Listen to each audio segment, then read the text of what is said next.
Hello and welcome to a short video for parents on how to help your students as they are working remotely from home. Where can I find a few activities for my students to do while they're out of school? Let me show you how to do that. Well, if I'm going into the program, I'm going to ask my student what's their username and password to get to this program. Some might have a username and password. Others might get through a district site. So you have to find out where do they access their science program. Once you're in there, go into the program by either clicking this tile right here that says Inspire Science, or whatever their course is labeled, or the launch. Either way, it'll take you to the same place. I'm going to click on one of those locations. And if you're a K through 5 student, you're going to see a location called Lessons over here. That's where you want to be. So I'm going to click on Lessons, and it will default in Lessons when you log in, okay? Over here, I see an icon on my left-hand side. Now here, I will find a digital table of contents. And within this table of contents, of file folders, if you will, there are locations that will have some activities that you can do with your students. So let's take a look at just a few for this short video. If I go to Program Resources will give me a file folder called Learning Resources. And here I have the student editions, and I also have something called the Science and Engineering Practices Handbook.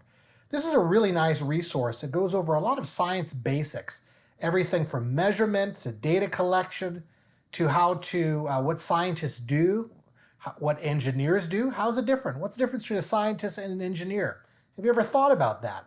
And then practices that good scientists have in their classrooms and in the real world, like they develop and use models.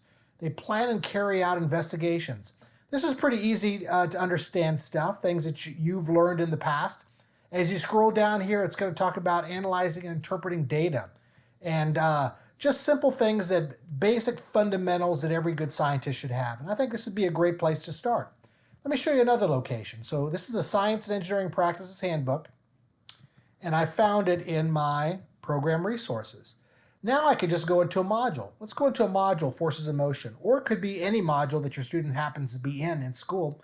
It's up to you. I go into a module, and I'll have some file folders here under my module folder. And one of them is the STEM module project. Let me open up that folder. And one of the resources here is called Investigator. This one is Designing Driverless Cars. Now that sounds like pretty high interest science, cool science, things that your students might be interested in. So here there's a magazine-style article talking about driverless cars. We hear these things are coming. We're hearing about Amazon and maybe some taxis being driverless. How far away is this? Is this doable? What will those cars look like? At the end of each one of these magazine-style articles is a nice little activity. It says make a poster that shows how you would design a driverless car. Then write a paragraph explaining how your car is different than cars today. Great activity to do from home. So think of using that, Investigator articles. And the last location I'm going to share with you is going down to the lesson level. So where have we been? We've been at the Program Resources level, we've been at the module level, and now we're going to dig into a specific lesson. And here we'll have file folders as well. And one of those folders will say Explain and Explore.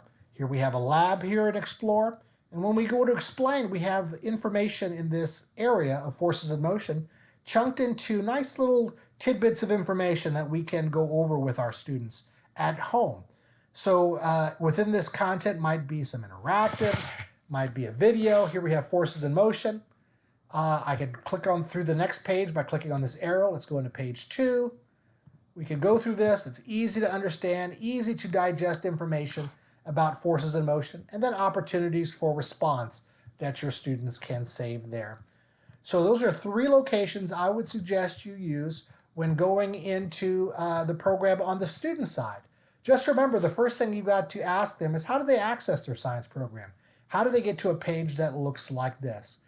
If you have any questions, please don't hesitate to reach out to your local McGraw-Hill representative.